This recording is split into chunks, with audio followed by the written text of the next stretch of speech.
Today I'm going to be showing you guys Maktak. On the North Slope of Alaska, we hunt the Bowhead whale, which is a very secret animal to us, and we believe we cannot be one without the other.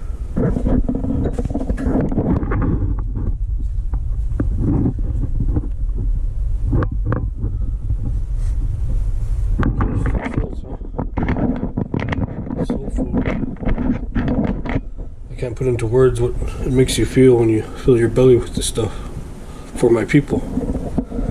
We believe these whales give themselves to us when we are prepared to take care of them the right way. Which always seems to be the case. When our ice cellars are clean and ready to store them properly, when all our hunting tools are cleaned and ready to harvest them in a very respectful manner.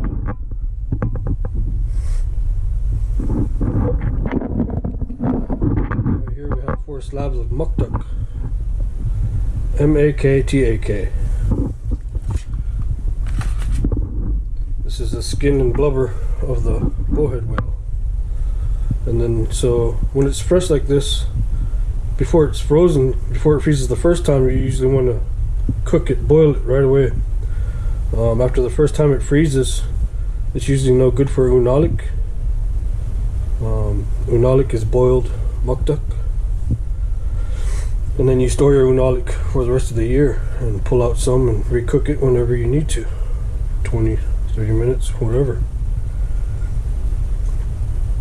And I'm thawing mine froze unfortunately here, but I think they were small enough and tender enough whales that I'm just going to cook it anyways because we don't have any unalik.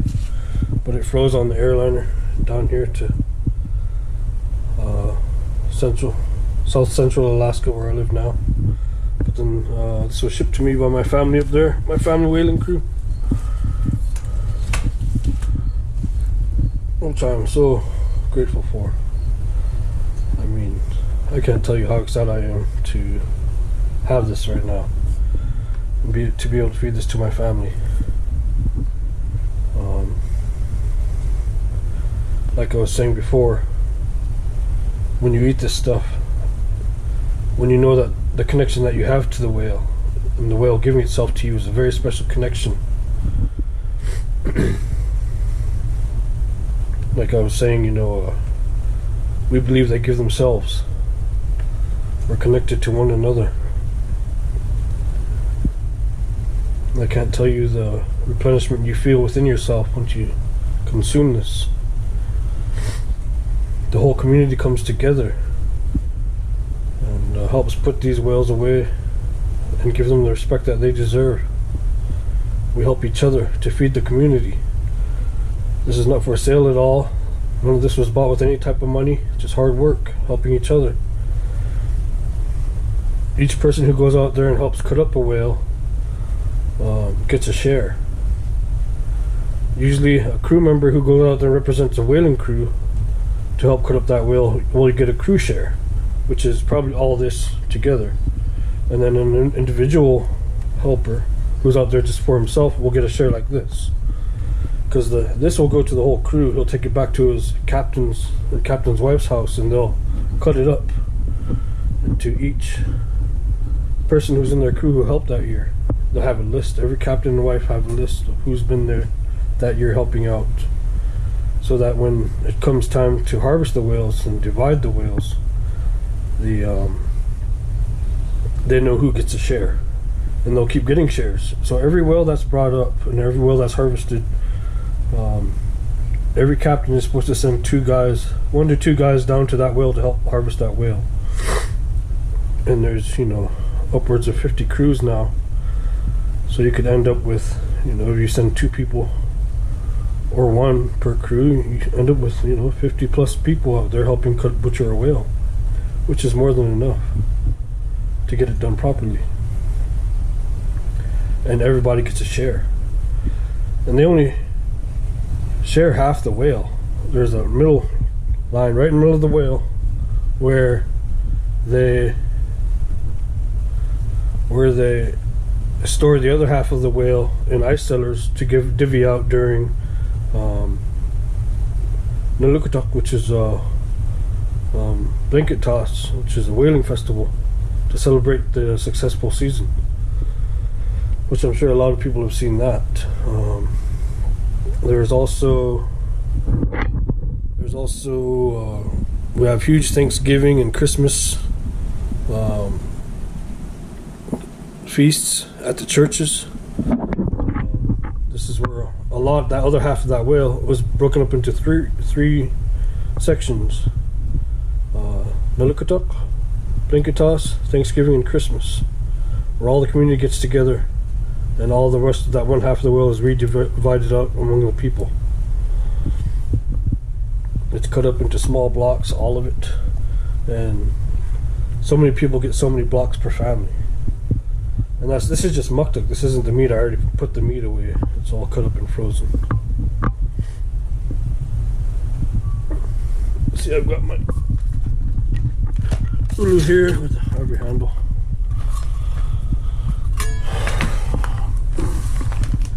I've got a couple of other ulus I'm about to grab. So like I was saying, every crew member usually gets a share of Maktak, meat, and tongue.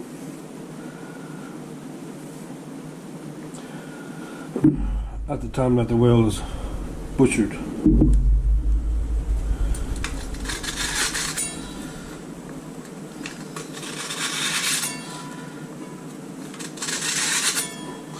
Here's my ulu here. We use ulus up here a lot. Here's one of my, I guess you could call it an authentically made ulu with ivory handle, walrus tusk. So right now I'm just going to prep all this to cook and store. And I'm going to cut it into the pieces that we like to cut it into to consume later.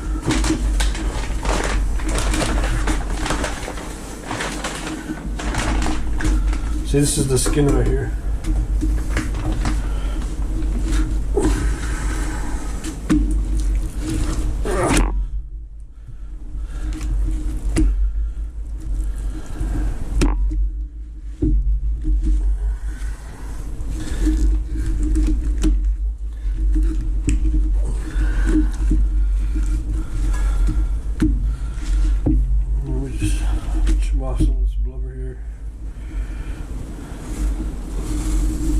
Oh yeah.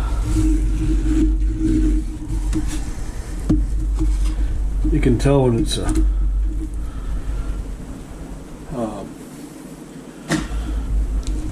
young whale, small whale. It's very tender. The blubber is very soft and tender. The fibers are very, very small.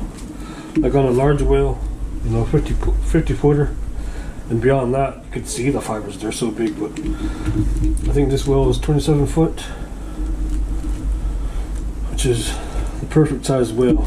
They got 10 whales up there now this season, and they're all under 30 foot, which is what we like.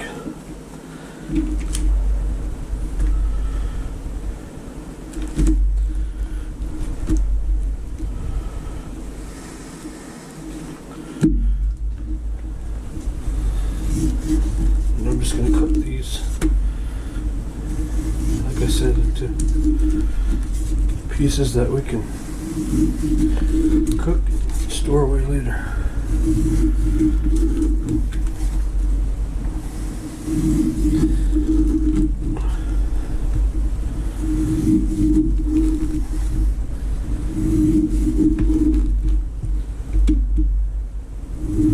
We use the willows for everything up there. Even all the men do, like I am now. It's getting popular. I see that Bubba Knives come out with their own. There's a lot of willow makers up there in Barrow and on the North Slope of Alaska. In our language, willow means woman's knife, but we use it just as much because it's a lot easier to use for cutting the foods that we cut up, which is a lot of meat, really. Seals, whale, caribou, even frozen caribou.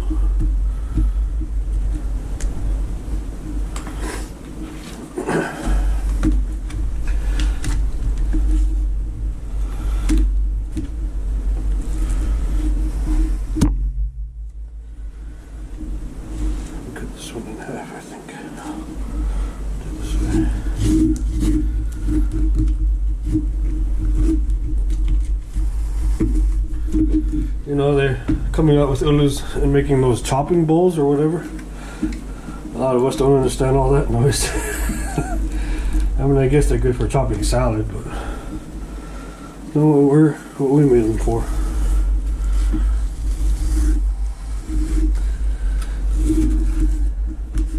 So back in the early days, 1800s, 1700s, the whalers used to use this stuff for oil lamps, just like we did. We showed them it can burn. We'd use a certain type of mosses, put those in there, mix it with the oil, render it down to an oil. This is very oily. I mean, there's oil coming out of it. It is the best food when you eat it.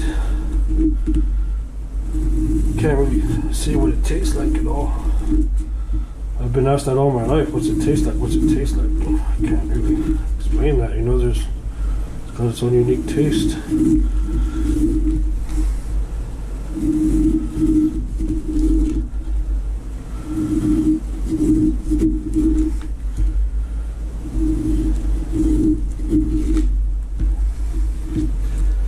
I'm about to throw all this in the pot up there I got on the stove. Get ready for cooking. But you can also make oil for eating out of this blubber here. You can render it down and use it as a dipping sauce, basically.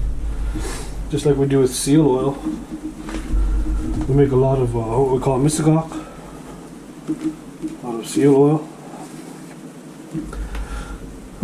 Or seal blubber, and it turns and render it down into seal oil, and we still got Maktak in it, our dried seal meat, which a lot of people call nowadays black meat, which I don't really care to use.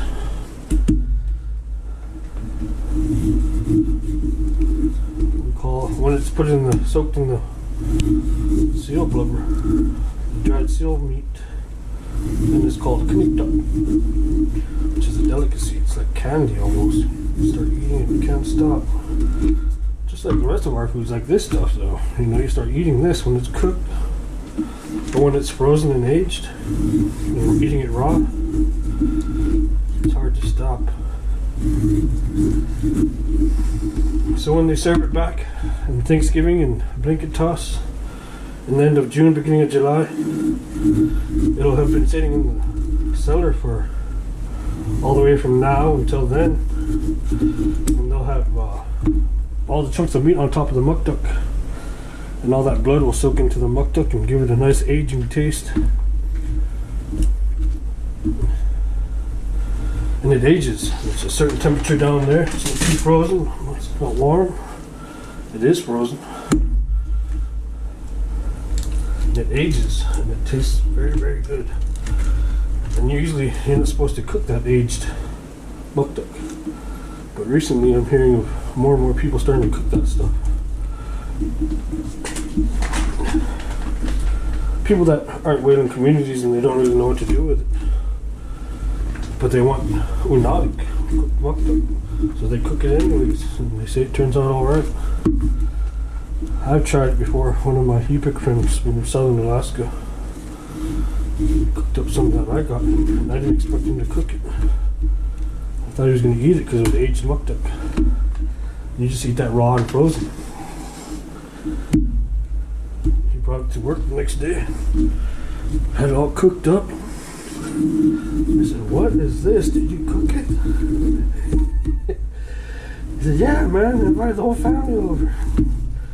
Ate it all up. I thought I'd save some for you, just to say thank you." I almost passed because I've never done that before. Of course, I ate it out of respect for him and respect for the whale. And it was good, but it wasn't as good as